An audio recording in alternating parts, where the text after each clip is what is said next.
Hello. Check, check. Check 1, 2. Test. 1.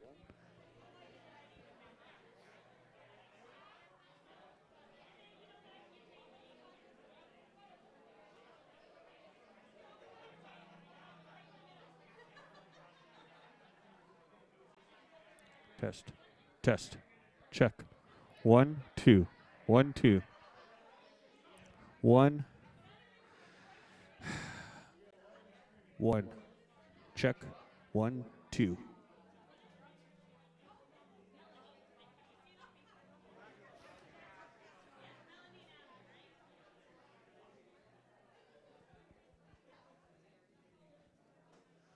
Test 1, 2, and 2.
Okay. Excuse me. Oh, I gotta turn it on. Do I have to turn it on? Do I turn it? Excuse me.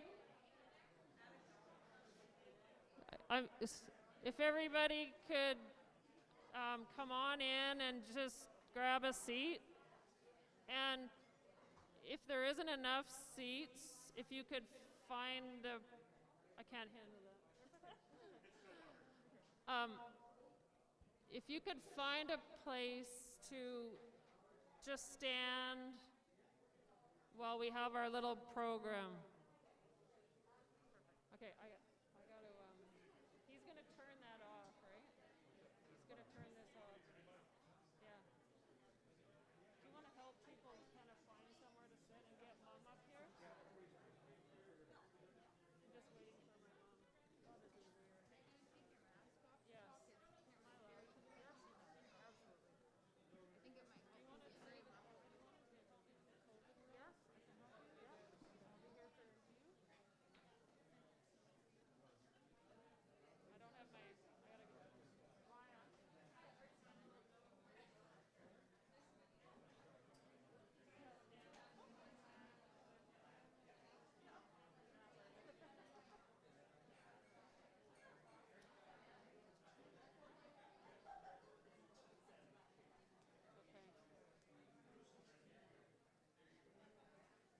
What do I do with all the people that are outside?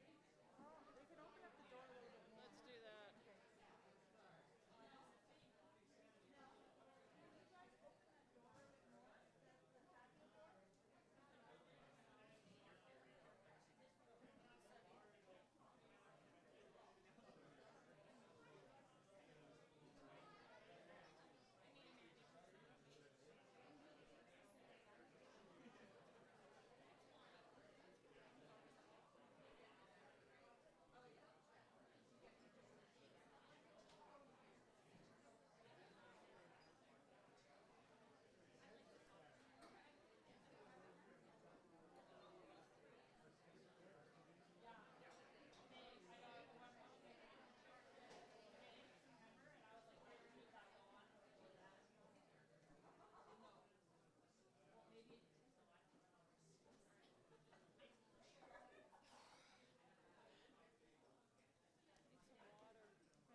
I just want to welcome everybody and thank you for coming. And I know it must seem odd to be together, and I appreciate that everyone has brought their ID and their vaccine passport. And this is Janine also. I'm Janine Burke. And this is Janine also from Petra's. And she's going to help me just remind everybody about the COVID rules. And then if everybody could just try to make some space. We have a short program. And just really wanted to welcome you all to, on behalf of my mom and my brother and sister, to Celebration of Life for my dad and mom's husband. Yeah. We're gonna, you've been watching I don't know, 900 image show put together by my brother and my sister, a ton of photos, and it'll just play in the background, so hopefully you can enjoy that. It's pictures that Dad took, or pictures of Dad and our family over the years, so I'm just kind of letting everybody get a spot. Do you? Okay. Can anyone hear me? Do I just need to speak a lot? The reason I'm not using the microphone is because there's a terrible echo. Can everyone hear me now? Okay, thank you. I'll speak really loud. So sorry, just welcoming everybody on behalf of my mom and my brother and my sister and our kids and myself to Celebration of Life for our dad. We're going to start off. My cousin Debbie is going to come and do a short, well, I don't know if it's short, okay, she's going to do an introduction to my dad on behalf of the Holland family, and then we have a photo show from the Delta Photo Club, and then just some speeches from his grandkids and my sister and I and Ray. And then there'll be tents if anyone wants to get up and say anything about him. They certainly do not have to, but that's sort of our plan. So thanks. You ready to go, Deb? Okay.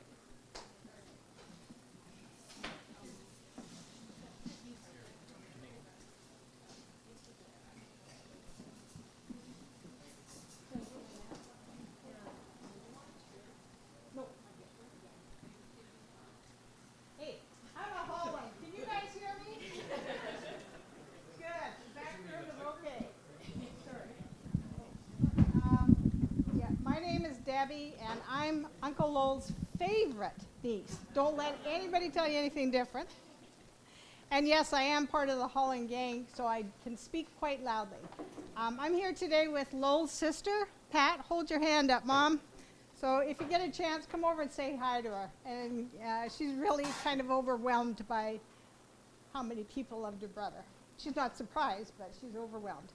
I'm just going to start out because I got two other cousins, girl cousins, who think they're the most popular niece, the most favorite, but they asked me to read a couple of quick things for them. So the first one's from my cousin Gail. Her mother was Lowell's sister too. And she said, Lowell was my mom's youngest brother, so he was always been around in my life. He loved to tease his nieces. He was pretty shy, so often got embarrassed, but as I grew older, I really appreciated his joking and great sense of humor. I reconnected with him and Aunt Sandy when they moved to Tawasin, and I would often visit them when I came to Vancouver over the years. It meant a lot to me when he, Sandy, Ray, Mel, Abby came to visit us in, oh, hang on, wrong person. This is Cousin Beverly. She is a favorite. So sorry, it meant a lot to me when he, Sandy, Ray, Mel, and Abby came to visit us in Seaton. That's where she lives, in this little place off in the wilderness. And we had a big trek going there. We had a great time, and I was so happy he finally got to see the home in the country that her husband and her had created together. Later, when I went to Victoria to see Kyle, that's her son, he gladly picked me up from the ferry and drove me to Aunt Pat's when I was on my own. He accomplished so much in his lifetime and made a difference in so many lives. Rest in peace, dear uncle, knowing you were loved. My deepest condolences, Aunt Sandy, cousins, and your kids. Now, back to the other cousin. Cousin Gail says, I know I was the favorite niece. But I'm also aware that you and Bev, Kelly, Cheryl, etc., well, almost all the nieces and nephews could all claim I'm the favorite. For me, and I'm sure for the other cousins, Lowell had a way of making us feel super special and loved. He listened to my emotional turmoil about selling my house and downsizing and moving, all the while, unknown to me, he was very ill. He gave advice when I needed it, and he listened when I needed a sounding board. The fact that he was only 8 years older than me, a teacher like me, and a big support while I was going through the care of my own parents. He was like my big brother. Now, I've said my tiny bit. I'm sure if each niece and nephew were asked, they would all agree with me that they were the favorite and the special child. And then this is a little bit of history that my mom helped me put together about Lowell's growing up years, because the obituary was wonderful, and it talked a lot about what he's accomplished as an adult. So we thought we'd add something about when he was a kid. Uncle Lowell, what a life you have led. So many adventures, so many goals achieved, so many laughs, so many memories you have left behind for all of us. You started your life as the youngest of Ruby and Mike's clan of 7 kids. There's a legend about your birth, which I'm sure you embellished over the years. Apparently, you were a teeny tiny baby, so they placed your cradle near the oven and opened up the door. I think you embellished it to say you were in the oven. When you arrived, everyone adored you, especially your sister Pat, because you were born with dark hair, just like she had. She tended you lots, and you became her very own baby doll. You were born in the middle of World War II, surrounded by siblings and lots of neighborhood kids. Early years in small town Raymond, Alberta. Then as a teenager, you moved with your parents and Jay to a new house in big city Lethbridge. Your parents were hardworking, but liked to have fun and were adventurous. In the winter, everyone went ice skating on the pond. In the summer, you went camping to Waterton and other destinations. No fancy tents for your family. You all slept by the car with blankets under the stars. Also in the summer, there was swimming in the canal, and you and Jay liked to hide in the bushes and scare your sisters. Obviously, this love of fun and adventure you got from your parents. Your dad loved to tinker with everything mechanical, especially cars. That sounds like you two, Lowell. I see a few heads nodding here. Also, he loved nothing more than to gathering the family and taking off for a day trip in the car, only to arrive at the destination and tell everyone, well, let's go back home now. I think that love of driving a car you also inherited. Growing up, all the neighborhood kids would hang out after school or all day in the summer. Only one rule applied: be home by dark. I'm sure everybody in this place knows that rule. And all the mothers made sure everyone got some lunch. Might not be their mother, but some mother did. Your mom was a favorite place to eat, as she was a great cook, creative during the war years of rationing. I think you got that trait too. Easter time was so much fun, as you would all hunt for Easter eggs, and then your dad would drive the family and many neighborhood kids out to the coulees to roll them down the hills. Usually everyone would pile into your dad's car, but one year there were so many kids, he had to hook up a cart to transfer the rest of the kids. No seat belts required in those days. One of the family fun times was Sunday night, sitting around the radio and staring at the radio and listening to Lux Radio Theater. Family time was a very important time in your house. Over the years, you've reached out to your siblings often, organized family reunions, and shared family stories with all the newbies to the family. You had a special bond with all your siblings, but Pat says you and her were especially close, and I have to agree. You had a bond with, she will miss your familiar greeting. How you doing, sister? You appreciated her passion for home decorating and gardening, and she was so happy when you and Sandy would come for a visit to see it all. Mom's favorite story about you, Uncle Lowell, is the time your special bond was with someone else, not her. When she started dating Gary, my dad, you adored him and followed him around all the time. Gary really loved you too, Lowell, and was happy to have you tag along. When he and Pat got married, you cried and wouldn't let go of Gary, as you thought he was going away forever after getting married. I know my mom always felt supported and loved by you. She will miss her baby brother very much and is so proud of all of his achievements, his family, and how he led his life.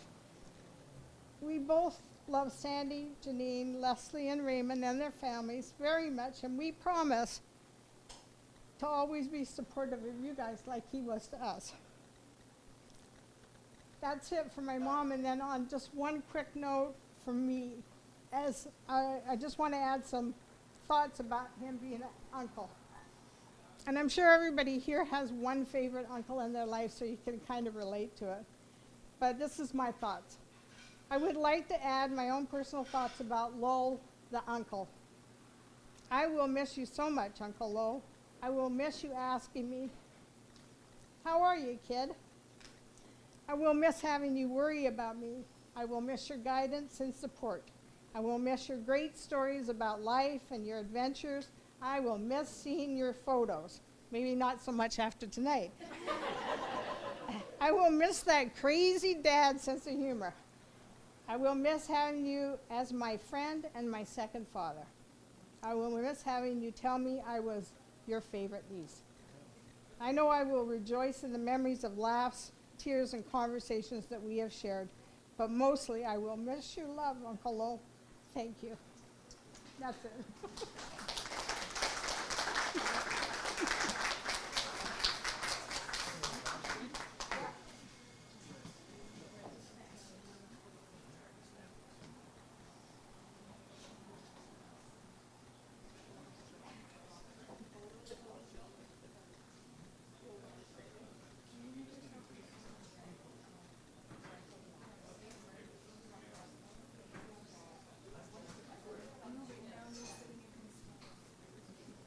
we're just going to put the photo club show on, so just a moment.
just want to thank John and Catherine and all the members of the Delta Photo Club for that. It was a beautiful show, and I look forward to watching it again, I think, as we all do. So I think it's, oh, sorry. I'm going to have, are you girls both coming up, or, and Joel? No, okay. He's going to have we're going to have some comments from his grandchildren. And I think Morgan and Lee, are you both reading? Or yeah, you want to come on up and okay. I think we're going to be able to talk over that. Should we just use Well, we can try. Hi, everyone. For those who don't know us, I'm Morgan. This is Lee. This is Joel. We're 3 out of 4 of Lowell's grandkids, Janine and Brent's children. And there's our cousin, Abby. Do you want to come up, Abby? You don't have to say anything with us. And we're just going to say a few brief words that Lee and I wrote in a panic last night. So the earliest memory I have of my grandpa is pulling up to his and Grandma's house in Pincher Creek on a snowy night in December and seeing the blue Christmas lights twinkling over the front door. Going to Grandpa and Grandma's house was always an exciting occasion. From running through the sprinkler in the backyard to Easter egg hunts across all 3 stories of their carpeted house, and the one slightly traumatic time that the 3 of us and our cousins thought we had locked ourselves in the walk-in freezer, which was actually just my grandpa's dark room in the basement. It was very cold in there. It was never a dull moment at Grandma and Grandpa's house. But as much fun as it was to visit them in Pincher Creek, we were overjoyed when they packed up their lives and moved out to Tawasin. Now, not to brag or anything, but I think us grandkids can take most of the credit for that. Summertime was great growing up because that meant we could go to Point Roberts and have sleepovers at the cabin, which was a trailer. This was often paired with feeding the donkeys across the street, scrub baseball in the grassy field, which once included Grandpa hitting the ball at Morgan, knocking her over and possibly out. Ice cream at the gas station, going out for dinner at Brewster's, as if we had other options, and building forts out of driftwood at Lighthouse Park, and card games, specifically Chase the Ace. Oh, and of course the endless amount of ants in the kitchen of the trailer. Time spent in Point Roberts with Grandpa and Granny was always a highlight of the summer. Grandpa loved to drive and always offered to take me to audition downtown. I got you. Want me to take one for him? Good. She's gone. We relied a lot on his GPS system to get us there.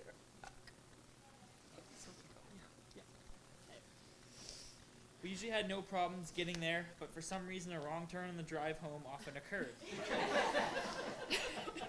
His GPS loved to tell him to make an illegal U-turn.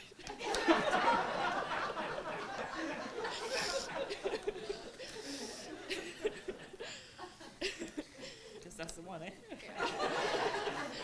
I'm okay. And then he would. I remember thinking he was so cool for breaking the law. Speaking of, one year Grandpa, Morgan, and I took a road trip to High River for Les's 40th birthday. Morgan and I, I'm assuming this is referring to Lee. Yeah. Morgan and Lee were watching movies on her laptop, and Grandpa asked us if we could mount the laptop on the dash so he could watch with us.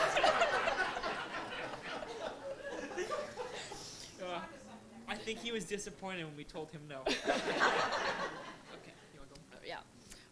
Our grandpa had so many different jobs over the year, including a volunteer EMT. A couple years ago, he passed on to me his neon yellow stethoscope, which I happily swapped out for my boring black one. I still use it every day at work.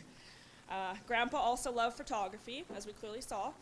When I moved into my first apartment after university, Grandpa let me come over and look through all the prints of the pictures he'd taken over the years. I couldn't decide which ones to choose. There were so many I liked. I ended up picking 10, and those became the decor for that apartment.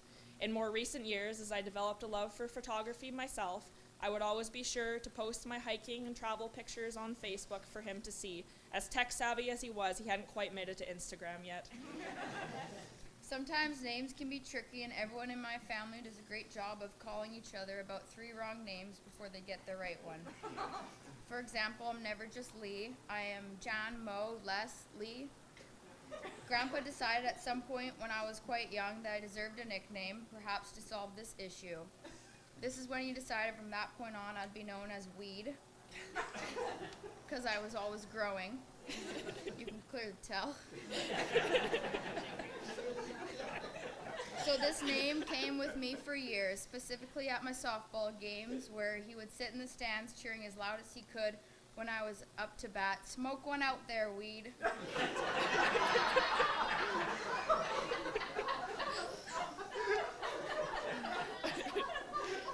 Grandpa loved it. You're killing it. Go.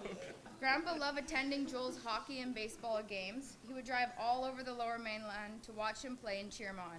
He made sure to bring his chair for the bleachers to be ready for the long afternoon of doubleheaders. Grandpa also really enjoyed listening to Joel's various bands over the years. He would spend time with Joel in the garage while he practiced and would come to his live concerts. Joel recently played the drum tracks he recorded with his new band for Grandpa while he was in the hospital. I knew they were well received. Now, our grandpa wasn't perfect. He had the uncanny ability to sit down in a chair and immediately fall asleep. As an adult, I am jealous of this skill. But as a child, I often wondered, what the heck? Pay attention to me. I'm so glad I got to see Grandpa's last Christmas. We decided to meet here at Petra's, big shocker, for coffee. We sat and talked, just us, for over 2 hours uninterrupted. Besides saying a quick hello to his fellow coffee pals who came by. Grandpa loved to talk and visit with us. He loved to listen to all we were doing and tell us how proud he was of us.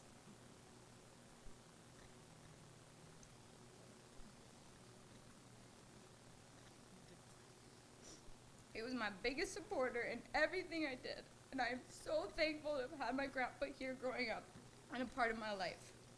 This past summer, I've been working in Alberta, in Longview, Bragg Creek, Drumheller, Okotoks, High River, a few other places, and I just know how much Grandpa would have loved to be out in these places with me, taking way better photos than I ever could.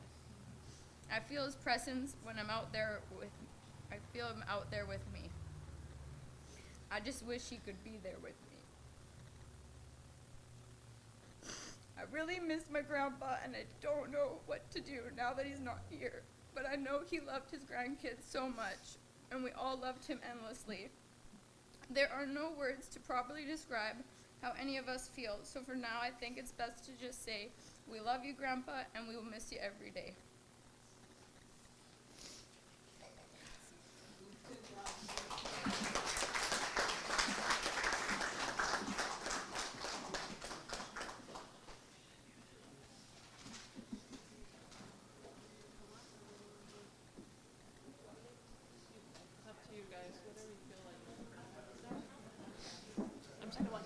I think if someone could just turn the light up a little, because of course the printing is too small, and I did not bring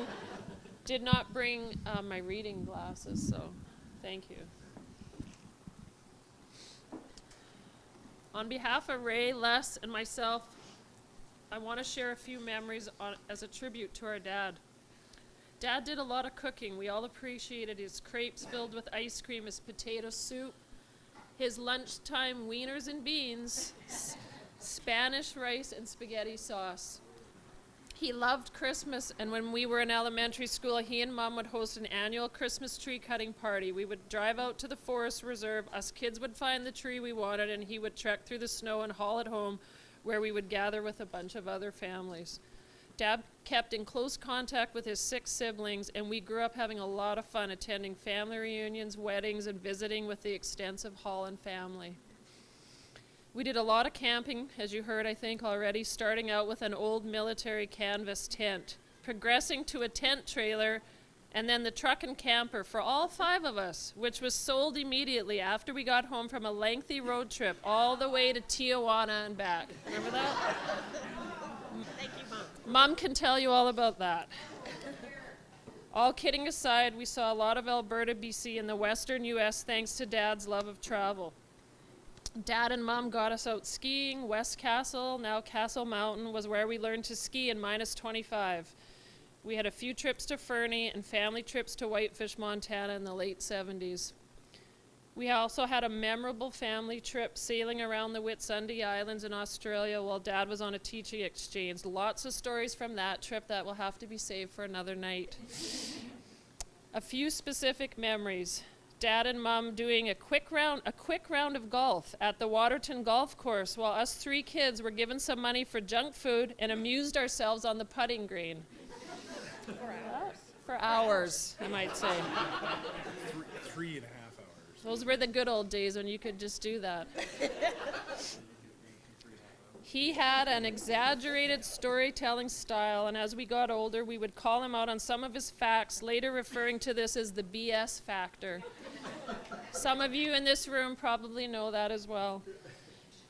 Les and Ray recalled driving in Holland, Belgium, France, and England, Dad being spontaneous and rarely booking a hotel in advance, and then being annoyed when he had to pay too much for hotel rooms. He also had a mixed-up compass. Not knowing his left from right, we all fondly remember the trip where after 1.5 hours of all of us telling him we were going in the wrong direction on a highway in the Netherlands, he finally admitted it and we turned around. And that is not a lie. Right? Story, absolutely. Dad was known for sleeping in any chair wherever he was, his snoring, his strong work ethic. He rarely missed a day of teaching and was always willing to help someone. And of course, he was always known for having his camera in hand. Ray remembers building rockets with Dad, launching them, and hoping the wind would not take them away. This is in Pincher Creek, where it's very, very windy. He also remembers working on a pile of automotive repairs with Dad. Ray was tasked with holding the flashlight in just the right spot and corrected instantly if it was not quite right, and having to use his small hands at the time to get to the hard-to-reach bolts. Ray and Dad also had a North American bike trip starting at Expo 86 in Vancouver, traveling down to Yellowstone Park in the US and through Montana, back up on the Going to the Sun Road in Glacier National Park. Years later, we think he had a Honda British model Super Sport, which his mom recalls was sold as a down payment on new carpet after the house renovation. Ray also recalls numerous fishing trips to Beauvais Lake in the tin boat, on one occasion catching over a dozen fish in 15 minutes. You could barely put the hook back in the water. Lowell taught himself and then Ray how to tie his own flies for fishing, and an exceptional woolly worm hook that would never fail. Woolly worm? Okay, all right. Dad's love of photos led to many hours with Ray in the home darkroom, learning how to load and process film and develop black and white photos. These are Leslie's memories. Dad watching Hockey Night in Canada on our one and only TV. Us kids were not allowed to watch anything until it was done. Dad acting in the community musical It's Your Life, Charlie Brown. Forgot about that. Les's 40th birthday, Dad drove to Alberta, as you heard, with my kids in the car, and barbecued for all her friends. In recent years, Dad and Les walked many beaches and had memorable discussions about life. She recalls his constant playing of his mouth trombone. Les can demonstrate it later if you're interested. He was her go-to person for lengthy discussions on the state of education, and he always offered up tips and tricks. They spent the last few summers trying out the local cuisine and always the annual visits to the Vancouver Art Gallery. Last summer, they did a photo club trip to the north of Vancouver and competed with each other on who could get the best shot. Dad always said he won. Pre-pandemic, they loved going to the movies, paying for one show, then hiding in the bathrooms and sneaking into a second movie. Not that they couldn't afford to pay for 2 features, but it was just fun to be bad. Must have break the law. I have many good memories of Dad and Mom hosting many a gathering at the house. Family parties, adult dinner parties. There was always friends and family at our place. Dad was also ahead of his time in that he did a fair share of the cooking in the house. He and Mom even took some cooking classes. The renovated kitchen had a Gen Air grill in the island. This was a very big deal then, and he loved to cook on that. So we would have family fondue dinners, lots of prep, and always finishing with chocolate fondue. This is a tradition I continued with my own kids. I remember trips to the Oregon coast, him teaching us about the starfish, sand dollars, and general marine biology. We all developed a love of the ocean. It seems fitting that he spent the last 20 years of his life where he could walk on the beach anytime he wanted. Dad loved Christmas, always wore a Santa hat, played Santa, and could always be counted on to give a unique, often corny stocking stuffer. For example, a kazoo and Christmas socks. The last few years we would get a coloring calendar with crayons, and most recently $10 for a lotto ticket and a nice note from him. His last note from December 2020 is on the table and is worth reading. My biggest and fondest memories of him will always be as a grandfather.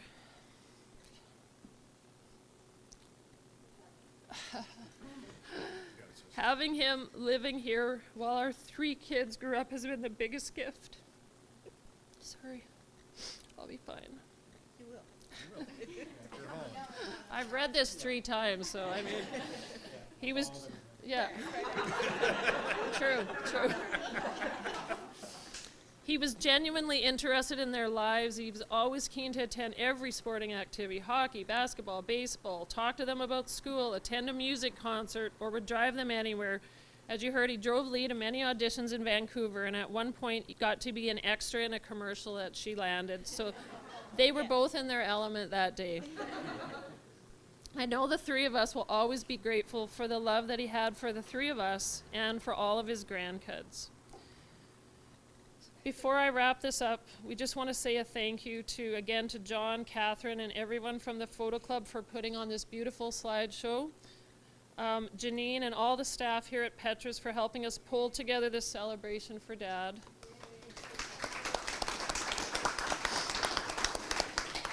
Also, Jason from Galactic, who made the live stream and recording happen right now, and he just did this I think we contacted you Monday, so really appreciate that. And we just want to thank all of you for joining us tonight in these challenging times to gather, and those of you both near and far away for your notes, food, flowers, messages. We all feel loved and supported. So if anyone would like to come up and share a memory of Dad, feel free, and then after that, please help yourself to food and snacks. And So enjoy yourself. thank you.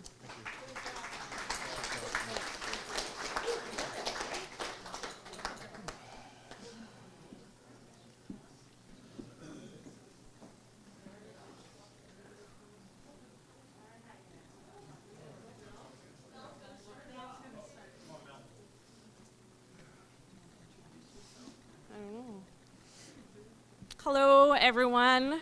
I'm Melanie. Ray's, what? Oh, jeez. You got me distracted. I am Melanie. I married Ray here, so I married into this family. I love this family with all my heart. So I just had a couple little things. I think a lot of it has already been said.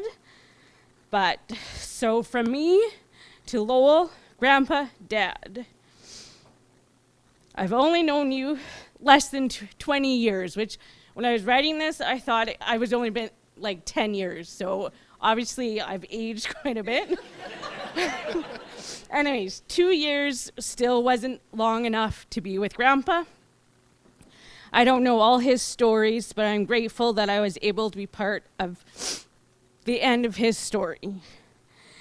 Everyone here knew Lowell in a variety of circumstances and stages in his life, And now a part of him lives in all of you. So remember, you have not lost Grandpa, and he's not gone, because he's here everywhere. I see Grandpa in so many places. In my memories, your memories. I see him in the sunsets, the rocky shorelines, the tacky tourist t-shirts. I see Grandpa when the herons fly and when anyone's eating ice cream. Grandpa would do anything for us and for Abby. Trekking up the mountains at grassy lakes in Canmore when even I wanted to quit. I followed Grandpa because he was going. Going with us to the craziness of Disney World. It probably wasn't his first choice, but he came anyways. I loved, Grandpa, that you were the one who got teary-eyed and choked up. We may have teased you about it, but that's always touched my heart. Your photography combines art, science, nature, and the beauty of what is always right in front of us if we just be still and look. I may never hear, "How you doing, kid?" or "Hey, Abby Dabby." That was her nickname. But my heart knows it, and it's etched in me, and it's permanent. Grandpa, you are permanent. Permanent. So I love you, and I miss you, and I will see you 1,000,000 times over.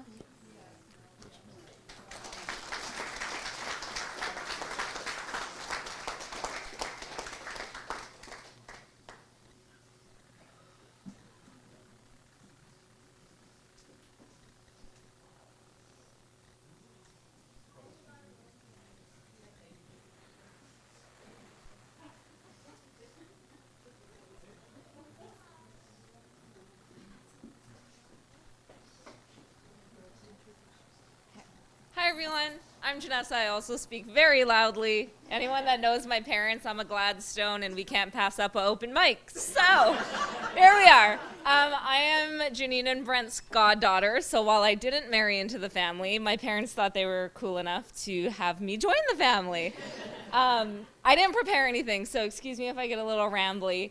But when Auntie Janine and I were texting about this week, and when I got the news about Grandpa Lowell, she said, "I always thought it was so cool that you called him Grandpa Lowell." And it just pinged in my brain, because I was like, he was nothing else to me. He was always Grandpa Lowell. I wasn't particularly close to my grandpa, but I never felt like I had that gap, because I had Grandpa Lowell. When I moved to Vancouver about 10 years ago, every time I came over for a dinner, if I saw him in passing, just stopping by the Burke's house, he was always so curious, so interested, and just gave so much care into what was going on in my life when I was in school, what was going on with work. I think he even drove me over the border one day so that I could fly home to go see my family in Hawaii. If that doesn't speak grandpa to you, I don't know what does. We also stopped at some random place for dinner, and I was like, this is having a grandpa. I love it. So I just, a lot of what's been shared. I also have a lovely memory every time I saw him of him saying, "How you doing, kid?" As soon as you said it, I turned to my partner. I said, he used to say that to me. I thought I was special. So that'll live on for me forever. So, Grandma, thanks for being my grandparents. And I really want to say to, Mama, Joel, Lee, and Morgan, thanks for sharing your grandpa with me, because he was a pretty good one. So.